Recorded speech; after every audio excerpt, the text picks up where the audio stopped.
Hi, I'm Angie Bowman and this is my dog Magnus, and we are here for Intro to Clicker Training number 2 video. We're going to talk a little bit about the clicker mechanics we learned in the beginning and make this skill a little bit harder for you. So the skill we learned last time was having your dog look at you. And you're going to click and treat whenever your dog looks at you. So one way to reset your dog, if he's just constantly watching you, toss a treat off to the side. When he looks back at you, click and treat. Toss it off to the side. When he looks back at you, click and treat. So that's a way to kind of progress this if your dog is completely focused on you and they've learned the game. Another thing that's important is the clicker is very loud and it's not a remote control. So you don't want to have it right at your dog or near their ear. You can keep it kind of tucked away. It's just the marker that indicates to the dog he did exactly what you wanted him to do. It's like taking a picture of exactly what you want, and that then communicates to your dog, oh, now I get that you want me to look at you. So now to make this exercise a little bit harder, you can take your treat and put it out a little bit further, and your dog then is going to look at that treat and probably be very fixated on that treat. At the moment that they turn towards looking at you, click and treat them.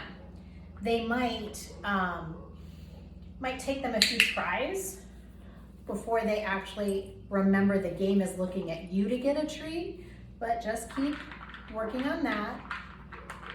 Put it out there, wait for them to look at you, click and treat. And they might only look at you for an instant, treat them. As you get further along, they'll get to a point where, like they did before, where they just constantly stare at you. They figure out the game, but this is the way to make it harder. You're adding in a distraction, and the distraction is now the treat is out far away, and they have to look away from the treat to look at you. If you're doing really, really well, you can make it harder. It takes a little more coordination with your hands, but you can put 2 treats out.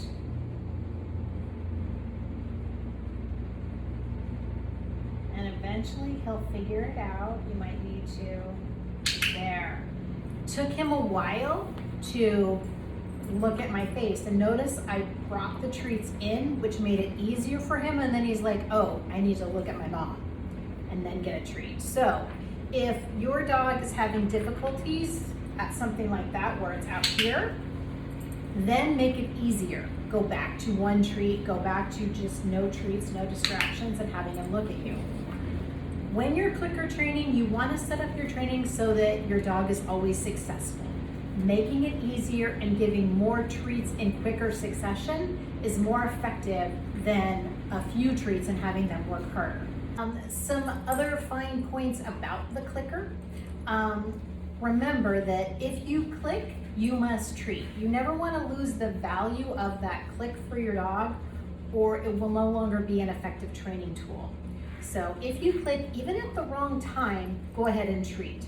Just work on your proficiency skills so that you do click the majority of time, 90 to 95% of the time, at the right point so that your training is effective. But do not ever take the value away from the clicker by not treating your dog.